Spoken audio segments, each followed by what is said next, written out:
రానున్న వర్షాకాలంలో ప్రజలు తమ పరిసరాలు పరిశుభ్రంగా ఉంచాలన్నారు జిల్లా సూపరింటెండెంట్ జీవన్. డెంగ్యూ, టైఫాయిడ్ వ్యాధుల కారణంగా రోగాల బారిన పడతారని హెచ్చరించారు. ఎలాంటి వ్యాధులు రాకుండా తగు జాగ్రత్తలు తీసుకోవాలన్నారు. రోగులకు సేవలు అందించేందుకు తాము సిద్ధంగా ఉన్నామని అంటున్న జిల్లా సూపరింటెండెంట్ జీవన్తో మా మహబూబ్ నగర్ జిల్లా ప్రతినిధి చందు ఫేస్ టు ఫేస్. కాల ప్రారంభం సందర్భంగా ఉమ్మడి మహబూబ్ నగర్ జిల్లాలో అనేక గ్రామాల్లో కావచ్చు, జిల్లా కేంద్రంలో అనేక మంది ప్రజలైతే సీజనల్ వ్యాధుల బారిన పడుతున్నారు. అయితే ఆ సీజనల్ వ్యాధుల పట్ల ప్రజలు కావచ్చు, రోగులు కావచ్చు ఎటువంటి జాగ్రత్తలు తీసుకోవాలి, రానున్న కాలంలో ఎటువంటి వ్యాధులు వచ్చే అవకాశం ఉంది అనే విషయంపై మాట్లాడడానికి మన దగ్గర జిల్లా సూపరింటెండెంట్ జీవన్ గారు ఉన్నారు. మాట్లాడదాం. సార్ చెప్పండి, రానున్న కాలంలో వర్షాకాలం తీవ్రంగా వచ్చే అవకాశం ఉంది. ప్రజలు ఎటువంటి ఇబ్బందులు లేకుండా ఉండాలంటే ప్రజలు ఎటువంటి జాగ్రత్తలు తీసుకోవాలి సీజనల్ వ్యాధుల పట్ల? అయితే ఇప్పుడు ఎండాకాలం నుండి వర్షాకాలం స్టార్ట్ అవుతుందండి. అయితే వర్షాలు స్టార్ట్ అయినాయి. So every time season change అయినప్పుడల్లా వైరల్ ఫీవర్స్ కానీ, అంటే మలేరియా, టైఫాయిడ్, డెంగ్యూ జ్వరము, వైరల్ ఫీవర్స్ ఎక్కువ అయ్యే అవకాశం ఉంటుంది. ఎందుకు అంటే వర్షం పడ్డప్పుడు ఎక్కువ వర్షం నీళ్లు నిలిచిపోయి, ఎస్పెషల్లీ ఇంటి చుట్టూ ఏమన్నా పాత టైర్లు కానీ సామాన్ కానీ అందులో నీళ్ళు నిలవడము, తర్వాత ఇంటి చుట్టుముట్టు కూడా డ్రైనేజ్ వ్యవస్థ సరిగా లేకుండా నీళ్ళు నిలవడం, దాని నుండి దోమలు ఎక్కువ కావడము, ఈగలు ఎక్కువ కావడము. సో దాని నుండి ఏమవుతుందంటే మనకు మలేరియా, తర్వాత డెంగ్యూ జ్వరము, తర్వాత టైఫాయిడ్. తర్వాత ప్రజలు ఈ నీరు నిల్వ ఉండకుండా చూసుకోవాలా. Prevention is better than cure, అంటే మనకు వ్యాధి రాకముందే జాగ్రత్తలు తీసుకోవాలా. సో ఆ జాగ్రత్తల్లో భాగంగా మనం ఇంటిలో కానీ చుట్టుపుట్టు కానీ పరిశుభ్రంగా ఉంచుకోవాలా, నీళ్లు నిల్వ ఉండకుండా చూసుకోవాలా.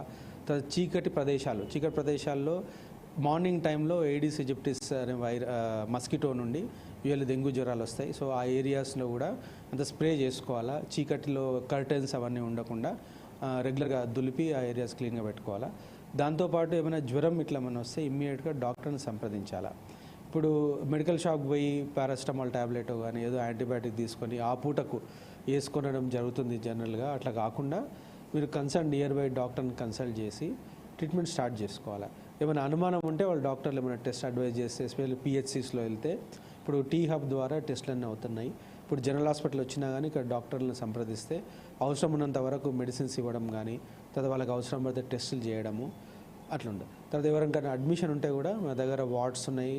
సో అడ్మిట్ చేసుకొని కావాల్సిన టెస్టులు చేసి కావాల్సిన ట్రీట్మెంట్ చేసే సదుపాయాలు ఉన్నాయి ఇక్కడ. ముఖ్యంగా ఉమ్మడి జిల్లాకు సంబంధించినటువంటి జిల్లాకు దూరంలో ఉన్న వాళ్ళు కూడా హాస్పిటల్కి రావాలంటే కొంచెం ఇబ్బంది పడిన పరిస్థితి ఉంటుంది. ఆ గ్రామీణ స్థాయి లోపల ఎటువంటి ఏర్పాట్లు చేశారు వర్షాకాలానికి సంబంధించి? అయితే గ్రామీణ ప్రాంతాల్లో నియర్ బై పిహెచ్సిస్లో వాళ్ళకు వెళ్ళాలనే అవగాహన ఉంటుంది. ఏఎన్ఎంస్, తర్వాత ఆశా వర్కర్స్ వాళ్ళకు అవగాహన కల్పిస్తారు. దాంతో ప్రకారము వాళ్ళు నియర్ బై పిహెచ్సి అటెండ్ కావాలా. సో మేము concern to government general hospital కాబట్టి వాళ్ళ పేషెంట్స్ ఎవరైనా అవసరం పడితే అక్కడ డాక్టర్లు ఇక్కడ మాకు రెఫర్ చేస్తే మేము అడ్మిట్ చేసి వాళ్ళకి కావాల్సిన టెస్టులు చేసి, సపోజ్ డెంగ్యూ జ్వరం ఉంది. సో డెంగ్యూ జ్వరంలో ఏమవుతుందంటే వైట్ సెల్ అంటే ప్లేట్లెట్ కౌంట్ తగ్గుతుంది.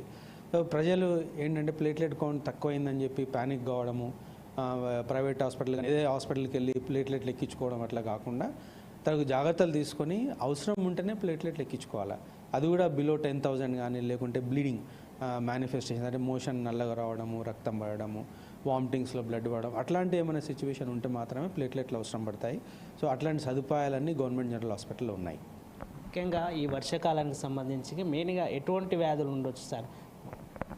అయితే ఇప్పుడు దోమకాటుతో అంటే ఇంతకుముందు చెప్పినట్టు మలేరియా, డెంగ్యూ, దాంతోపాటు కలుషిత ఆహారం అంటే మనము పానీపూరి తినడం కానీ ఎక్కడంటే అక్కడ ఆ ఏరియాలో ఈగలు అట్లాంటివి ఉండి కలుషిత వాటర్ ఉంటే మాత్రం గ్యాస్ట్రోఎంటరైటిస్, టైఫాయిడ్ జ్వరం రావడము, తర్వాత సాధారణ వైరల్ ఫీవర్స్ రావడము ఇట్లాంటివి జరుగుతాయి.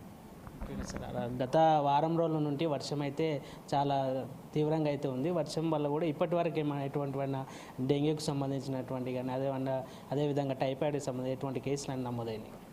అయితే ఇప్పుడే సీజన్ స్టార్ట్ కాబట్టి పెద్ద మొత్తంలో నమోదు కాలేదు, కానీ వచ్చినంత వరకు కూడా పెద్ద సీరియస్నెస్ లేదు ప్రస్తుతానికి. ఇది మొత్తానికి ఏదైతే గ్రామీణ స్థాయిలో ఉన్నటువంటి వాళ్ళు పరిసరాలతో పాటు అక్కడ ఉన్నటువంటి కాలనీల్లో అంత పరిశుభ్రంగా ఉంచుకోవాలి. అదేవిధంగా గ్రామీణ స్థాయిలో ఉన్నటువంటి వారికి పిహెచ్ సేవల్లో వైద్య సేవలు అందిస్తున్నాము. అదేవిధంగా ఏదైతే వర్షాకాలంలో వచ్చేటువంటి ముఖ్యంగా 2 వ్యాధుల పట్ల జాగ్రత్తగా ఉండాలి. ఎప్పటికప్పుడు పరిశుభ్రత ఉంటే వ్యాధుల పట్ల బయటపడే అవకాశం ఉన్నట్టు చెప్పినట్టు పరిస్థితి అయితే కనబడుతుంది. ఇది ఇక్కడ తాజా పరిస్థితి. కెమెరా పర్సన్ కుమార్తో చందు 4 Sides TV, మహబూబ్ నగర్.